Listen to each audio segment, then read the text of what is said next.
andando con un grupo de expertos y expertas. Pondremos ahora el foco en la situación, como hemos dicho, del lagunar del Mar Menor para poder dotarla de derechos propios, porque si tienen derechos propios, todo el mundo podemos defenderlas desde otros lugares. Bien, comencemos con Marcela Brugnach. Se incorporó al BC3 en el Basque Center for Climate Change en agosto de 2019 como profesora investigadora de Ikerbasque, especializada en procesos de toma de decisiones colectivas bajo incertidumbre. Tienes una formación académica interdisciplinar, multidisciplinar, abarcando estudios de doctorado en Ecología, Ingeniería y Biorecursos en la Universidad Estatal de Oregón, Estados Unidos, y Ciencias de la Computación a nivel de maestría en la Universidad Nacional Centro Argentina, cum laude. Podría seguir así toda la tarde, porque tenéis unos currículums que de verdad. Te cedo ahora mismo el escenario. Si quieres, puedes hablar a través de este micro, si te sientes más cómoda. O... Vale, puedes utilizar también, si quieres, esto para pasar la presentación y así ser libre para moverte. ¿Sí?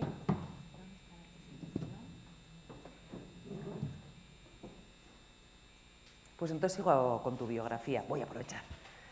Además de sus logros académicos, aporta más de 2 décadas de experiencia internacional, habiendo participado activamente en proyectos interdisciplinarios que tienen puentes entre la ingeniería, la modelización, las ciencias sociales y su intersección con la política y la toma de decisiones. Su investigación principal se centra en la compleja dinámica de la incertidumbre en los procesos de toma de decisiones colectivas, concretamente en el ámbito de la gestión y el gobierno de los recursos comunes. Además, exploras también la coproducción del conocimiento y las intersecciones entre el arte y las ciencias. Qué bonito me suena todo. Ahora ya sí, te cedo el escenario. Un fuerte aplauso para ella, por favor. Es una ley. Gracias. Todo. Bueno, me encanta estar acá. Gracias por la invitación. Yo siempre estoy trabajando de una manera muy conceptual, muy teórica en mi oficina, entonces esto me da una oportunidad de salir y de poder un poco contarles lo que hago y de recibir de ustedes y de ver todo lo que está pasando en la vida real.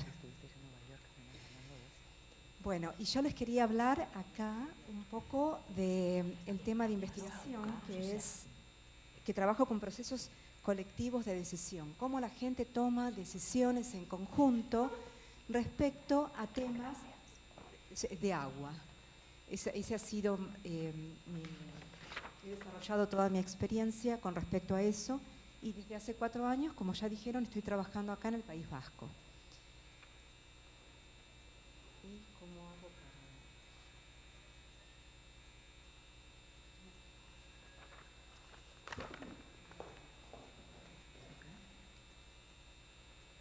Ahora.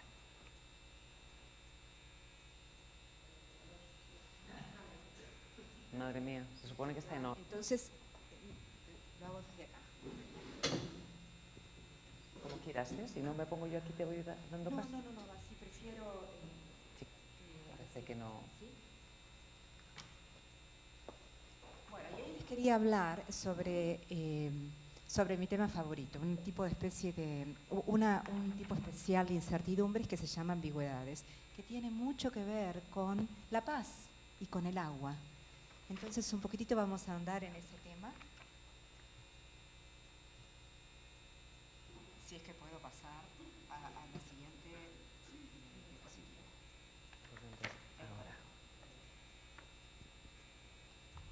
El tema de la incertidumbre es un tema sumamente importante y lo ha sido siempre.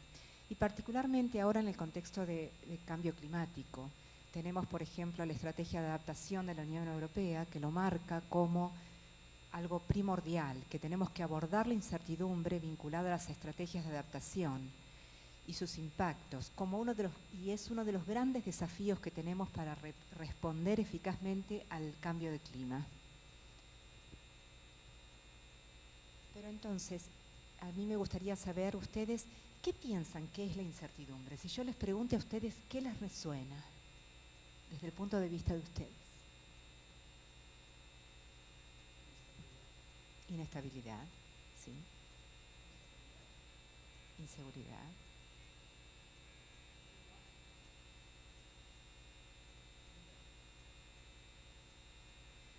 Y esos son los temas, esos son adjetivos que nosotros también usamos en nuestro trabajo. Y así se han definido las incertidumbres. En general, cuando en la ciencia lo aplicamos y cuando lo aplicamos en procesos de decisión, la incertidumbre es una duda, es una falta, es algo que nos da inseguridad, es un déficit en nuestro conocimiento, es algo que no conocemos, es algo que ignoramos, o son datos que nos faltan, o son teorías que todavía no entendemos bien. Hay algo de la realidad que nosotros no conocemos. Si eso lo estamos tratando en un sistema natural, en un sistema, en un río, por ejemplo, en un sistema, en una cuenca, en un río, eso ha preocupado mucho para en la gestión del agua. ¿Por qué? Porque es algo que no vamos a saber de cuánta cantidad, de qué calidad de agua vamos a tener en un futuro cercano, hoy, mañana, dentro de 100 años. Y en la gestión del agua, esa visión se ha transformado en tratar de controlar el recurso acuífero.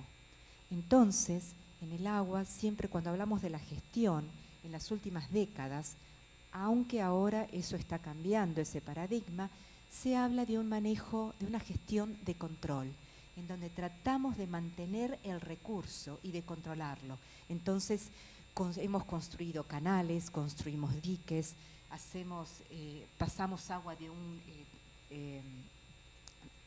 un lugar a otro, todo para controlar y para poder tener, para evitar esas dudas y para evitar saber que el día de mañana nos vamos a quedar, que no nos vamos a quedar sin agua. Entonces tenemos ese manejo de control. Pero ese paradigma, un poco, es un paradigma que ya no está funcionando, sobre todo porque son tan grandes las incertidumbres que se nos presentan con el cambio de clima, sobre todo, y con los extremos que tenemos que vivir, que es un poco controlar la cantidad y la distribución y la calidad del agua pasa a ser algo muy, muy difícil. Es totalmente necesario y lo tenemos que seguir haciendo, pero no es lo único que podemos seguir haciendo ni que debemos seguir haciendo. Una de las cosas que nosotros en procesos de decisiones colectivas tenemos es que no hay que la toma de decisiones no solamente involucra a un solo actor, hay muchas personas involucradas con los temas del agua y hay una diversidad de actores y cada uno de esos actores puede entender, interpretar la situación de una manera diferente y pueden ser totalmente válidas.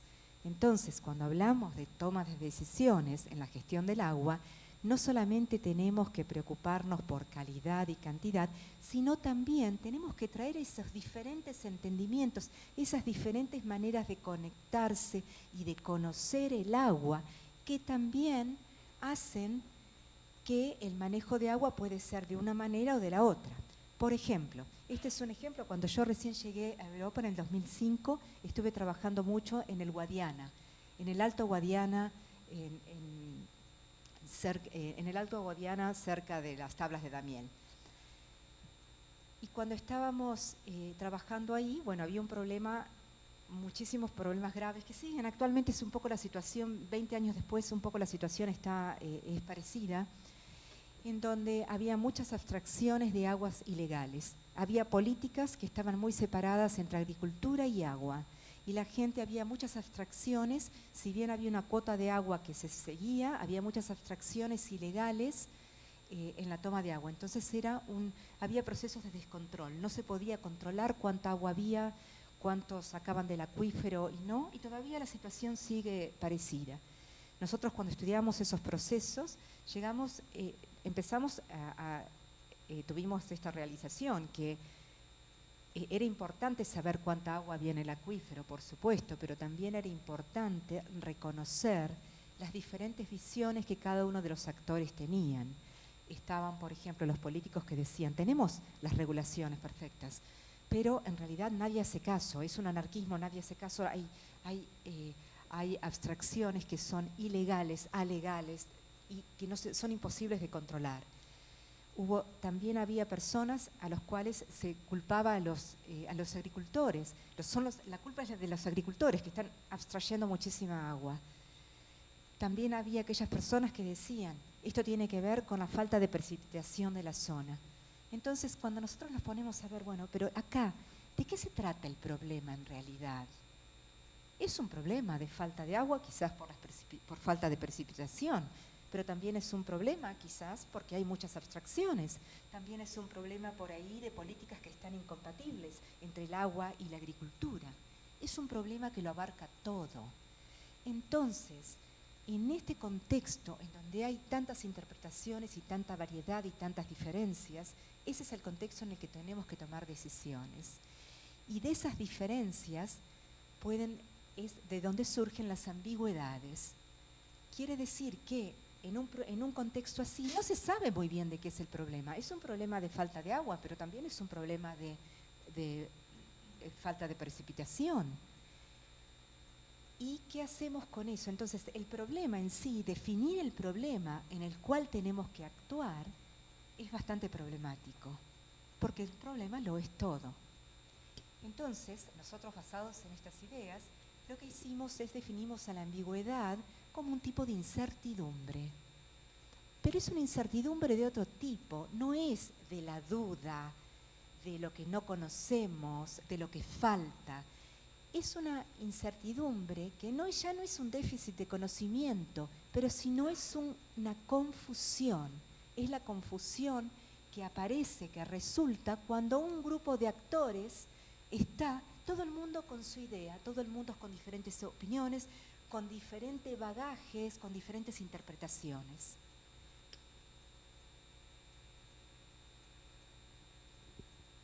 Entonces, es muy importante tener en cuenta eso, porque cómo se resuelven esas diferencias establece la agenda para lo que se debe hacer y determinan cómo lo tenemos que hacer.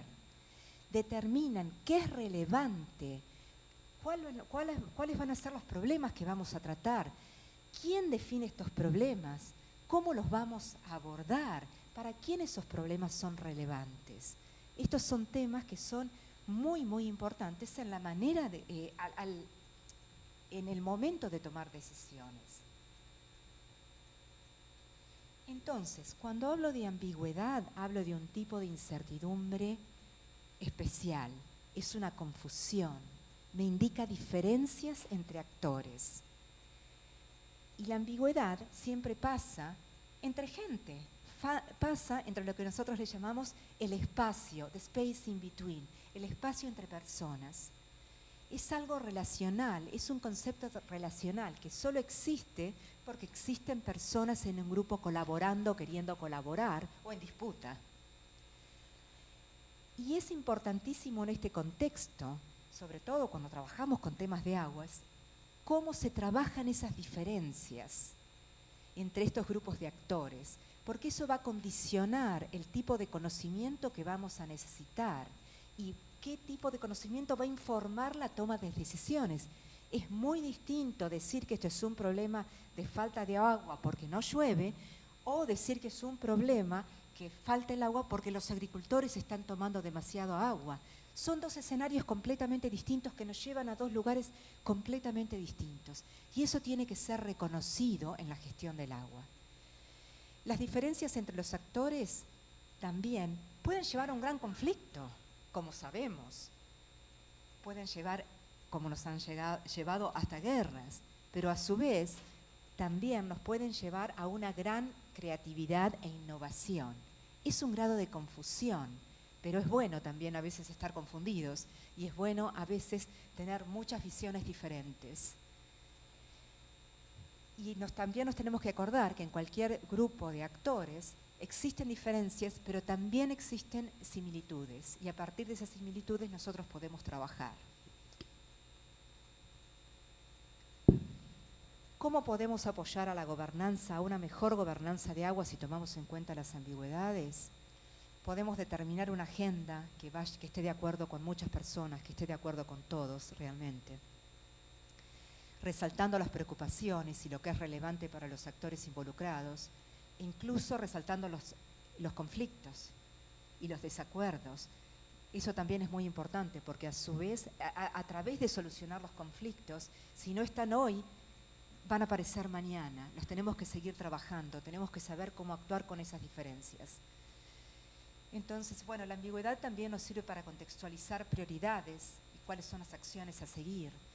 Y nos ayuda a diseñar una agenda de policy, una agenda de políticas y una agenda a formular las políticas que realmente necesitamos.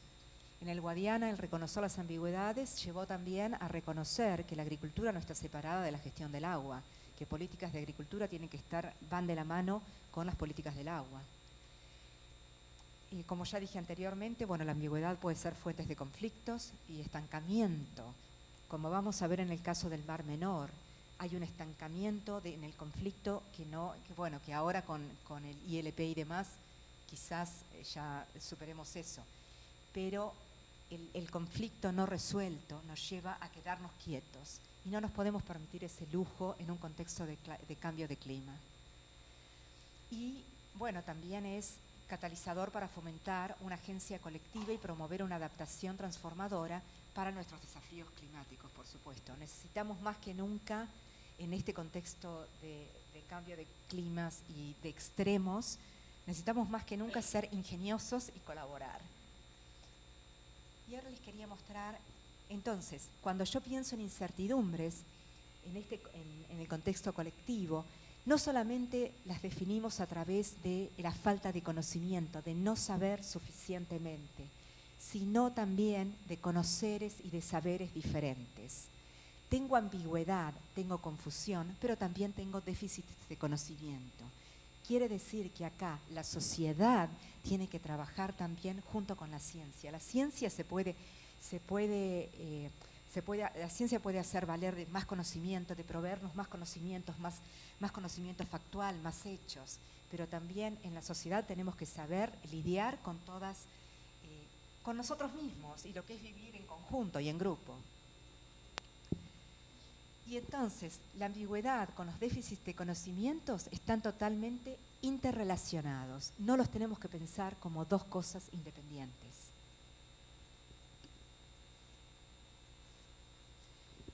Ahora vuelvo un poquitito a la teoría. ¿Cómo hacemos nosotros para tratar con eso en procesos de decisión? Y esto quizás les resulte un poquitito abstracto, pero un poco lo que vemos acá es que todas las incertidumbres y todas las ambigüedades que tenemos, las vemos. Esto es un modelo conceptual, analítico, no es la realidad, es un poco un filtro que nosotros usamos para analizar. Las incertidumbres son muchísimas, las ambigüedades que tenemos son muchísimas. Entonces lo que hacemos, por ejemplo, en este caso nosotros trabajamos con 3 tipos de incertidumbres: las cosas que no se pueden predecir, porque trabajamos con sistemas complejos; falta de conocimiento, porque por ahí simplemente nos faltan más datos; o las ambigüedades, esas discrepancias, esas diferencias. Y las asociamos con el sistema natural, con el sistema tecnológico o con el sistema social. Y una cosa muy importante es saber que nada de estas cosas son independientes. Históricamente, en la gestión del agua, las incertidumbres se tratan de una forma independiente, uno a uno. Pero ese es el modelo que ahora, con la complejidad que tenemos de los problemas, ese modelo ya queda obsoleto. Tenemos que hablar de todas incertidumbres relacionadas en un sistema que también es interdependiente. Y estas incertidumbres están conectadas unas con otras y nosotros les llamamos, tienen efectos de cascada. Uno se conecta con el otro y va influyendo del uno al otro. Entonces, con eso en mente, nosotros, tenemos muchos proyectos con los cuales también he trabajado muchísimo con Violeta.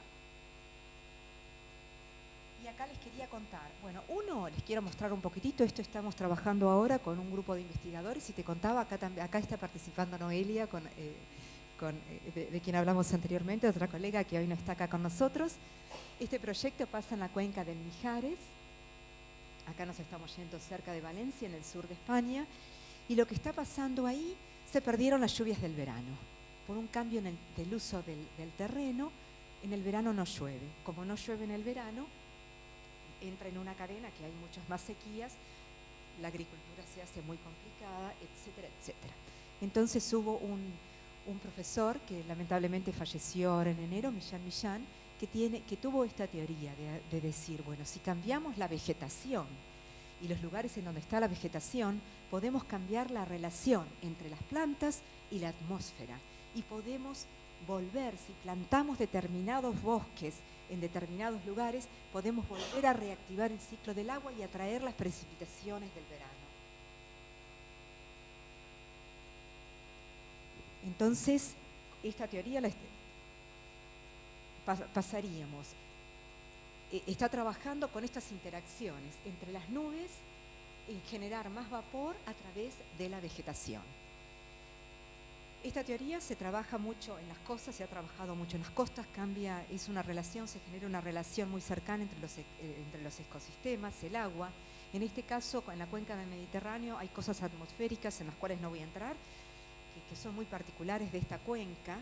Entonces, en este proyecto, la teoría es muy bonita, pero hay tantas incertidumbres asociadas con esto, porque no sabemos qué tipo de vegetación hay que plantar, dónde hay que plantarlas, qué se tiene que hacer, cuándo.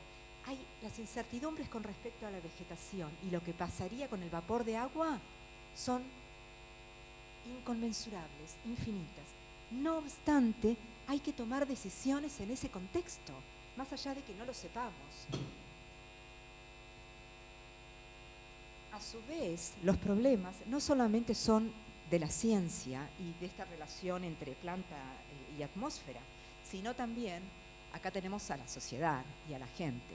Entonces, cuando nosotros, y acá viene todo el trabajo de las ambigüedades, porque cuando nosotros, este es un policy brief que escribimos, que ustedes pueden tener acceso a través de la página de BC3, si se quieren enterar más del caso. Nosotros trabajamos con stakeholders, con diferentes actores, y una de las cosas que descubrimos es, bueno, y ahí es cuando uno trabaja con la gente, las cosas se transforman un poco, se hacen un poco más complicadas, porque entonces estos actores, estos agricultores, nos hablaron mucho, bueno, de la falta de agua, de que la falta de población. Nosotros podemos plantear una solución de replantar vegetación, pero ¿quién lo hace? Con una despoblación, falta de gente joven, gran cantidad de incendios que hay en la zona, con bosques que no están bien manejados. Entonces, en este trabajo empezamos a hacer estas cascadas de incertidumbres, y esta es solamente una cascada, tenemos muchas cascadas hechas, pero esta es una, que entonces de nuevo usamos estas 3 burbujas de naturaleza, tecnología, y empezamos a identificar en cada uno de ellas qué tipos de incertidumbres tenemos. Y lo lamento mucho que no se puede ver la letra acá, pero imagínense, nada, es de gran complejidad. Y lo que yo les quería mostrar, que una de las cosas que hacemos para tratar estos problemas, estamos haciendo juegos, jugamos. En un juego presentamos, se llaman simulaciones de comportamiento, en algunos otros casos se llaman juegos serios, en donde simulamos en un juego como si fuera, acá tenemos un juego que es un mapa, que es esto, tenemos cartas y juntamos a los jugadores que son cada uno de los actores, por ejemplo, una persona de la consejería, un agricultor, otro poblador, alguien de turismo, y simulamos la situación. ¿Qué pasaría si aplicáramos esta solución de reforestar en este territorio? Y entonces usamos el juego como un escenario para estudiar los efectos de las incertidumbres y de las ambigüedades. Y las ambigüedades las traen las personas realmente que están jugando al juego. Les quería compartir esto como un método que estamos usando ahora para tratar con la gran complejidad que tenemos en estos sistemas.